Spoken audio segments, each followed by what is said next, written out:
स्वागत है आपका। मैं हूं प्रशांत चुरहे। कोरोना वायरस जिस तेजी के साथ इस वक्त पूरे देश में अपने पैर पसारता जा रहा है, वो एक बड़ी चिंता का विषय है। और इसीलिए भी ना सिर्फ राज्य सरकार बल्कि केंद्र सरकार भी अब बार बार इस तरह के रिक्वेस्ट जनता से कर रही है कि वो जितनी भी गाइडलाइंस है उसका बखूबी पालन करें।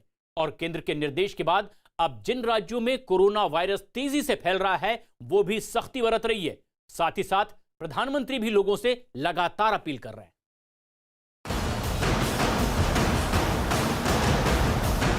कोरोना संक्रमण का खतरा अभी भी बना हुआ है। 2 गज की दूरी, मास्क और साबुन से साफ सफाई के नियम किसी भी हालत में भूलने नहीं हैं।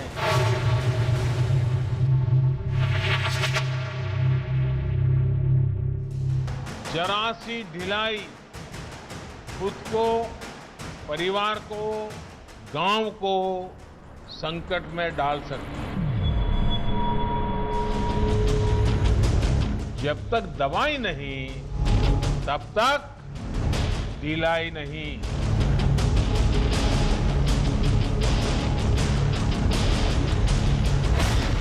बेकाबू कोरोना पर केंद्र का एक्शन।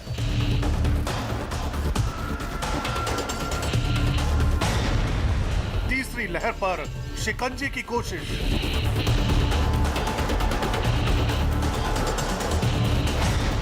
कोरोना पर पीएम मोदी की बड़ी अपील। कोरोना का 1 करोड़ वाला काउंटडाउन।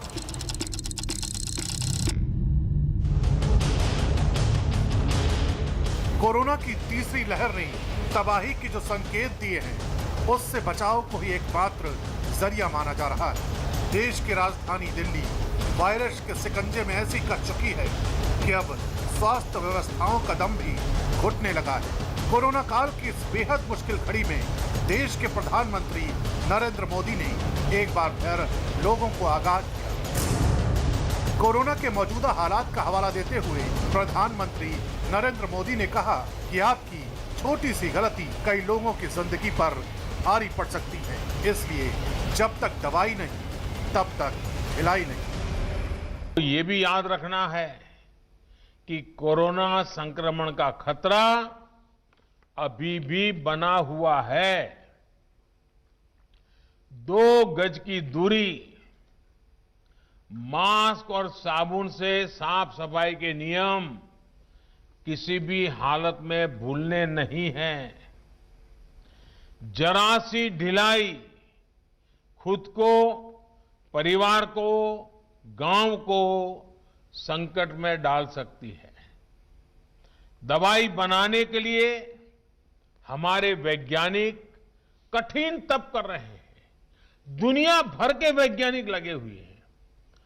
सबसे धनवान देश के लोग भी लगे हैं और गरीब देश के लोग भी लगे हैं। लेकिन जब तक दवाई नहीं तब तक ढिलाई नहीं। कोरोना की तीसरी लहर देश के उन हिस्सों को भी शिकंजे में ले रही है जहां कोरोना के मरीज ना के बराबर थे। सबसे बुरा हाल तो राजधानी दिल्ली का ही है। यहां रविवार को भी कोरोना के दिल दहला देने वाले आंकड़े सामने आए। 24 घंटे में 5,879 नए केस, 24 घंटे में कुल 111 लोगों की मौत। कोरोना से अब तक 8,270 की मौत। ये एक दिन के आंकड़े थे।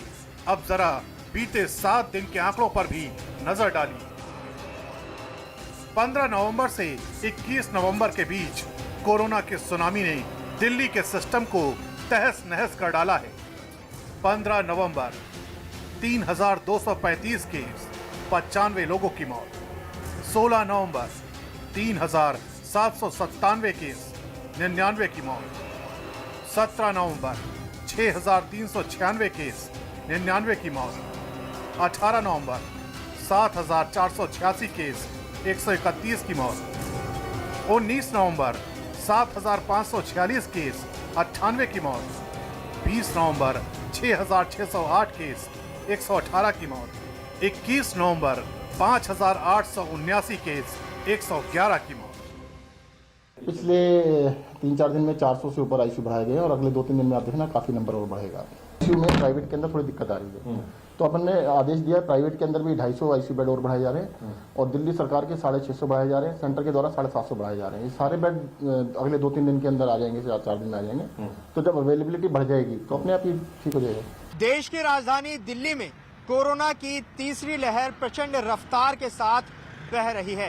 एक हफ्ते से ज्यादा का वक्त हो चुका है जब रोजाना औसतन 100 से ज्यादा लोग कोरोना की वजह से अपनी जान गंवा रहे हैं और यही वजह है कि जब सरकार के पास कोरोना को काबू करने का कोई उपाय नहीं दिखा तो चालान को 4 गुना बढ़ा दिया गया। यानी दिल्ली में एक तरफ लोग कोरोना के कहर का सामना कर रहे हैं तो अब लोगों को कोरोना प्रोटोकॉल का पालन न करने पर 2,000 रुपए का जुर्माना भी देना पड़ रहा है। पूरी दिल्ली के अलग अलग इलाकों में सघन चेकिंग अभियान चलाया जा रहा है। जो कोई भी कोरोना के कायदे कानूनों को तोड़ता दिखाई दे रहा है उस पर फौरन एक्शन लिया जा रहा है। चेकिंग के दौरान मोरी गेट से लखनऊ के लिए निकली एक ऐसी ही बस पर जांच टीम की नजर पड़ी। जांच में पता चला कि जिस बस को कोरोना प्रोटोकॉल की वजह से रोका गया है उसका पहले भी 3 बार चालान किया जा चुका है। जो बाहर से बसेस आती हैं उसमें ये यात्रियों को लेकर जरूर आते हैं। कल भी हमने एक ऐसी केस स्टडी देखी कि यहाँ जो यात्री थे वो शिकायत कर रहे थे। क्या हुआ? रोज चालान कराते हैं अपना। हाँ। ये देखिए 18 तारीख का भी इनका एक चालान हुआ है। अच्छा। और उसके बाद ये 15 तारीख का भी एक चालान हुआ है। अच्छा। और ये 8 तारीख का भी हुआ है। देखिए ये 3 चालान है इस ड्राइवर के पास और ये इनके लिए बहुत सामान्य बात हो गई है। आप ये बताइए कि 3 चालान अभी हमने अपने कैमरे पर दिखाए, आप लगातार चालान आपको लगता है 500 रुपए दे दो और चले जाओ, ये तो कितने आप लोगों की स्वास्थ्य से खिलवाड़ नहीं कर रहे हैं? नहीं तो हम सोशल डिस्टेंसिंग का पालन कर रहे हैं ना, मास्क लगा रखे। चेकिंग के दौरान टीम ने गीता कॉलोनी के पास एक बस का भी चालान किया। बस वाले की गलती इतनी थी कि उसने मास्क तय मानकों के हिसाब से नहीं पहना था। शादी की बस है, इसमें संभवतः एक बारात जा रही है। यहाँ क्या हुआ इस बस में, क्या किस चीज का चालान कर रहे हैं आप? सर ड्राइवर का जो था मास्क के नीचे था। हाँ। तो इसलिए हमें चालान करना पड़ा। सवारी पूरी ओके थी, बारात है ये सवारी सबने मास्क पहना हुआ है? हाँ जी हाँ, सबने पहना है। ड्राइवर का चालान किया है? जी हाँ, ड्राइवर का चालान किया है लेकिन वो भी देने से मना कर रहा है। क्यों ऐसा कर रहा है? शायद उसका पेमेंट नहीं होगी तो हमें फिर 188 का बनाना पड़ेगा मुकदमा। देखिए ये यहाँ पर ये बस है, खासतौर से यहाँ पर बसों को भी चेक किया जा रहा है। ये बारात की बस है जिसके ड्राइवर का मास्क नीचे था, मास्क प्रॉपर तरीके से नहीं पहना था, उनका चालान किया गया है। इसके अलावा जो डीलक्स बसेज यहाँ से निकल रही हैं जिसमें पैसेंजर्स होते हैं, सीटों से ज्यादा की संख्या में पैसेंजर्स होते हैं, उनका भी चालान किया जा रहा है। दिल्ली में कोरोना की वजह से जो हालात बने हुए हैं उसमें जरा सी भी रिस्क भारी पड़ सकती है। यही वजह है कि प्रशासन थोड़ी सी भी चूक को बर्दाश्त नहीं कर रहा है, फिर चाहे वो पैदल चलने वाले शख्स की गलती हो या फिर कार में बैठे किसी शख्स की। नियम सबके लिए एक बराबर है। देखिए यहाँ पर भी इनका चालान किया गया है।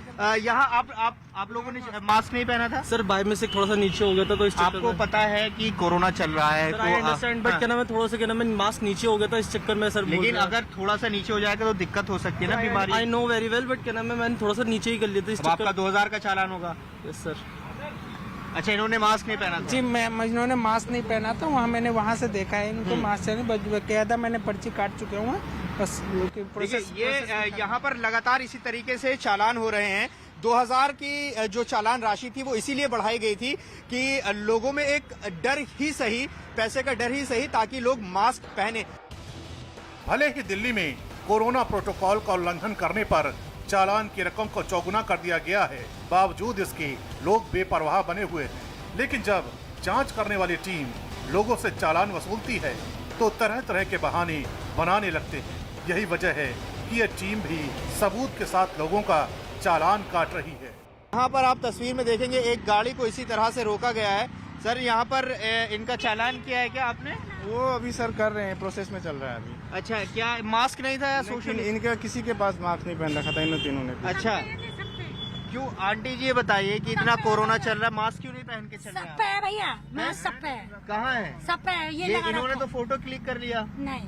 अच्छा, क्यों? सब पे है। देखिए ये कह रहे हैं कि ये देखिए, ये इनके पास फोटो होता है। अमूमन जो ये टीम होती है ये फोटो क्लिक कर लेती है। आप देखेंगे तो इसी तरीके से यहाँ पर ये गाड़ियां रोककर चेक किया जा रहा है। आ गई है। केंद्र ने 4 राज्यों में अपनी टीमों को लगा दिया है। इन टीमों को हरियाणा, राजस्थान, गुजरात और मणिपुर भेजा गया है। ये टीमें कोरोना प्रभावित इलाकों का दौरा करेंगी। ये टीमें कोरोना पर काबू पाने में मदद करेंगी। इन टीमों को कोरोना प्रभावित इलाकों में जांच बढ़ाने के निर्देश दिए गए हैं। इतना ही नहीं, सही वक्त पर इलाज पहुंचाना भी इस टीम का मकसद है। कोरोना की तीसरी लहर राजस्थान में भी देखी जा रही है। यही वजह है कि राजस्थान सरकार ने भी शादी और दूसरे सार्वजनिक समारोहों के लिए दिशा निर्देशों में बड़ा बदलाव किया है। अब किसी भी समारोह की मंजूरी लेने के लिए जिले के डीएम को पूरे इंतजामों का प्लान दिखाना जरूरी होगा। समारोह में कोरोना से निपटने के इंतजामों पर संतुष्ट होने के बाद ही डीएम उसके लिए मंजूरी देंगे। नए नियमों के तहत समारोह में शामिल होने वालों की संख्या 100 से अधिक नहीं होगी और समारोह के दौरान सोशल डिस्टेंसिंग का पालन जरूरी होगा। इसके अलावा समारोह में शामिल लोगों को मास्क लगाना होगा और कार्यक्रम वाली जगह पर स्क्रीनिंग के भी इंतजाम करने होंगे। गुजरात और महाराष्ट्र में भी कोरोना को लेकर कुछ बेहद अहम कदम उठाए गए हैं। महाराष्ट्र में जहां 31 दिसंबर तक स्कूल और कॉलेज बंद किए जा चुके हैं, वहीं गुजरात के कई शहरों में रात्रि कर्फ्यू के जरिए कोरोना को काबू करने की कोशिश की जा रही है। कोरोना पर काबू पाने की कोशिश लगातार जारी है और इसी कड़ी में भारत, अमेरिका, ब्रिटेन और चीन जैसे देशों में दिन रात इस कोरोना की वैक्सीन को तैयार करने का काम चल रहा है। भारत में तो इसका ट्रायल तीसरे चरण पर पहुंच चुका है और कभी भी कोरोना के खिलाफ यह संजीवनी सामने आ सकती है। और यह तैयारी ऐसे में है जबकि पूरी दुनिया में अब कोरोना की चपेट में आने वाले मरीजों का आंकड़ा 6 करोड़ के नजदीक पहुंचने लगा है।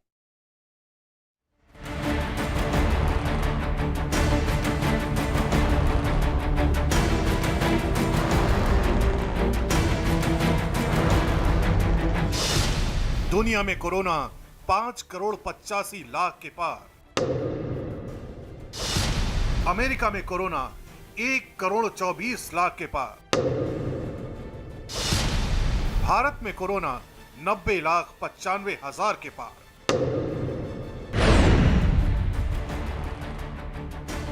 चीन से जिस वायरस का आगाज हुआ वो 1 साल बाद अपने ऐसे रूप में आ चुका है जहां बड़े बड़े देशों की स्वास्थ्य व्यवस्था चित हो चुकी है। रोजाना लाखों की संख्या में आ रहे केस एक बार फिर वैक्सीन को लेकर चल रही बहस को और तेज कर रहे हैं, क्योंकि दुनिया के तमाम देशों में दिन रात न सिर्फ कोरोना वायरस पर रिसर्च चल रही है, बल्कि इस वायरस की काट पर भी बहुत तेजी के साथ काम चल रहा है। लेकिन इस बीच ब्रिटेन की ऑक्सफोर्ड यूनिवर्सिटी की तरफ से कराए गए एक शोध में बड़ा दावा किया गया है। कोरोना पीड़ितों पर किए गए शोध में यह दावा किया गया है, अगर कोई इंसान एक बार कोरोना से पीड़ित हो जाता है तो कम से कम अगले 6 महीने तक उसे कोरोना का कोई खतरा नहीं होगा। ऑक्सफोर्ड विश्वविद्यालय का ये दावा कि एंटीबॉडीज जो हैं वो 6 महीने तक व्यक्ति को सुरक्षित रखती हैं एक बार कोरोना संक्रमण होने के बाद, काफी उत्साहवर्धक भी है और हौसला भी बढ़ाता है। लेकिन वहीं हमें ये भी ध्यान रखना होगा कि अभी ये पहली ऐसी स्टडी है जो 6 महीने का दावा कर रही है। इससे पहले भी स्टडीज आई है और न केवल बाकी स्टडीज, ऑक्सफोर्ड विश्वविद्यालय की अपनी एक स्टडी 2 हफ्ते पहले आई है जहां उन्होंने ये दावा किया है कि जिस व्यक्ति के अंदर कोरोना वायरस संक्रमण की एंटीबॉडीज बनती हैं उनमें ज्यादातर 3 महीने के बाद ये एंटीबॉडीज आधी होने लगती हैं। उन्होंने अपनी ही स्टडी में ये बात बोली थी कि 3 महीने के बाद एंटीबॉडीज धीरे धीरे कम होने लगती हैं।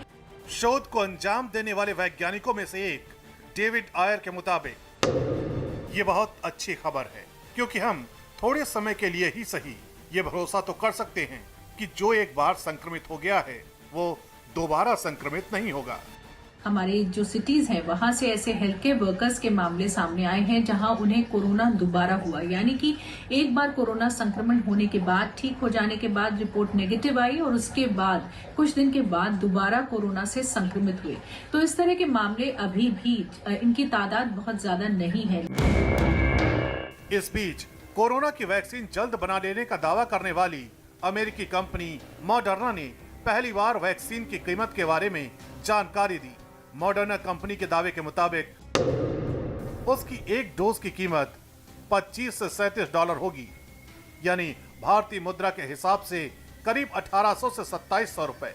ये कीमत ऑर्डर के मुताबिक तय की जाएगी। उधर चीन की तरफ से भी वैक्सीन निर्माण को लेकर एक बार फिर बड़ा दावा किया जा रहा है।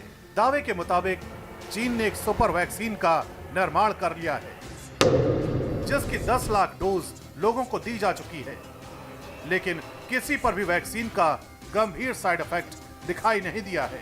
इस वैक्सीन के बारे में दावा तो ये भी किया गया है कि ये कोरोना पीड़ितों पर 100% कारगर रही है। यही वजह है कि इसे सुपर वैक्सीन का नाम दिया गया है। हालांकि सिनोफार्म द्वारा विकसित इस टीके का आखिरी दौर अभी पूरा नहीं हो पाया है, लेकिन आपात स्थिति में इस टीके को लगाने की मंजूरी दे दी गई है। तो जिस तरह से अभी वैक्सीन खास तौर से जो फेज 3 ट्रायल अपना कंप्लीट कर रही हैं, चाहे वो अमेरिका की वैक्सीन हैं या ब्रिटेन की हैं या भारत के भी जो स्वदेशी वैक्सीन है वो भी अभी अपने चरण 2 पर चल रही है। और ऐसे में काफी उम्मीद है इन वैक्सीन से कि आने वाले साल के शुरुआती महीनों में ही हम इन वैक्सीन के ऊपर बड़े बड़े ऐलान सुन सकते हैं। उधर भारत बायोटेक भी वैक्सीन बनाने के आखिरी दौर में पहुंच गया है। तीसरे चरण की इस जंग के पहले दोनों चरण सफल साबित हुए हैं। इतना ही नहीं, दावा किया जा रहा है कि अगर सब कुछ ठीक रहा तो जल्द ही वैक्सीन बाजार में आ सकती है।